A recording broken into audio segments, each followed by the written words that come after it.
Welcome back to another episode of Revealing Biblical Truth. Today's study will be on the Sabbath day. There are many Sabbaths in Scripture. There is the weekly Sabbath, which occurs every 7 days. There is also high Sabbaths, such as the first and last days of Sukkot. Then there is the 7-year Sabbath, in which the land is supposed to go fallow and let it heal and regain its nutrients. And finally, there is a 50th year Jubilee. The Jubilee year is when all debts are canceled and we have a reset. In my opinion, Yahusha declared the Jubilee year when he started his ministry. But for this video, we'll be discussing the weekly Sabbath day. We'll be answering the following questions. When does it originate? What day of the week is it? When does a day begin and end? Does it pertain to us today? Did it ever change? And what are the deeper meanings behind the Sabbath? So, when did it originate? It originated in the Garden of Eden. In the 7th day, Elohim completed his work which he had done, and he rested on the 7th day from all his work which he had made. And Elohim blessed the 7th day and set it apart, because on it he rested from all his work which Elohim in creating had made. The command to remember it was given in Exodus. Remember the Sabbath day to set it apart. 6 days you labor, and shall do all your work, but the 7th day is a Sabbath of Yahweh your Elohim. You do not do any work, you, nor your son, nor your daughter, nor your male servant, nor your female servant, nor your cattle, nor your stranger who is within your gates. For in 6 days Yahweh made the heavens and the earth, the sea, and all that is in them, and rested the 7th day. Therefore Yahweh blessed the Sabbath day and set it apart. And you speak to the children of Israel, saying, My Sabbaths you are to guard, by all means, for it is a sign between me and you throughout your generations, to know that I, Yahweh, am setting you apart. And the children of Israel shall guard the Sabbath, to perform the Sabbath throughout their generations as an everlasting covenant. Between me and the children of Israel it is a sign forever. For in 6 days Yahweh made the heavens and the earth, and on the 7th day he rested and was refreshed.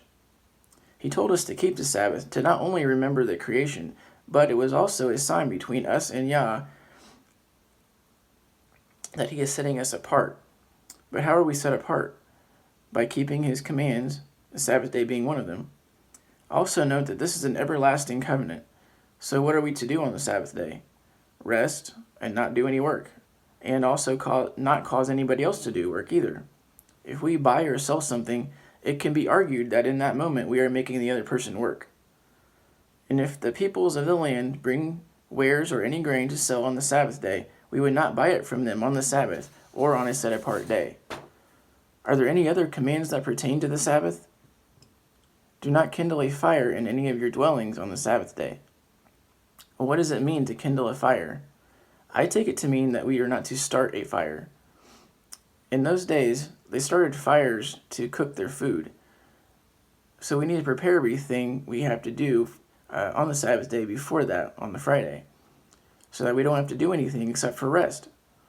That should be our goal, and it should be a simple command, yet the rabbis in the Talmud would tell us that laying in bed and breathing shallow is all we can do. Yet Yahusha healed on the Sabbath and did other works. He did not violate the Sabbath, he did good on it, and he was master of it. I see nowhere in Scripture where he was laboring with the carpenters in the shop making furniture on the Sabbath day. It's very simple. Just rest, spend time with the Father, and don't overcomplicate it. What day is the Sabbath day, though? It's the 7th day. And from Genesis 1, I believe that a day begins and ends at sunset. So, Friday sunset to Saturday sunset. If you look at dozens of languages and see the translation of the word Saturday, they all point to the Sabbath also. Spanish, Italian, they all say Sabado. In addition, going back to recorded history, the 7-day week has always been with us, so I believe that Sabbath has always been the same day. But do we need to keep it today? In a word, yes.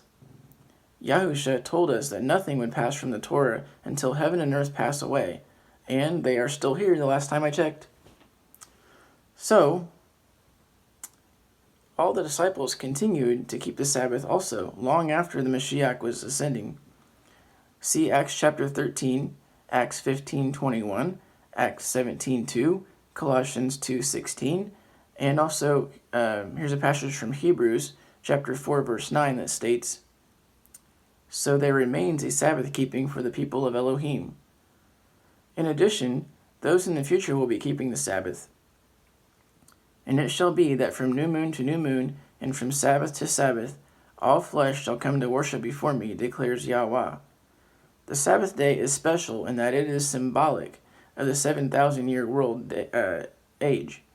The first 2,000 years were to the flood, the next 2,000 from the flood to Mashiach, then 2,000 more to the millennial reign, and then our final rest. Why do most Christians worship on Sunday then? Sunday worship does not come from the Scriptures. Nowhere in the Scriptures is there a command, inference, or example of anyone worshiping Yahweh on Sunday. But let's delve a little deeper on this. There are 8 times in the KJV where the phrase first day of the week occurs. First of all, the word day was added to the text. It is not in the original Greek. Secondly, in the Greek, all 8 of those instances use the word sabbaton or sabbatu. Here's an example of it.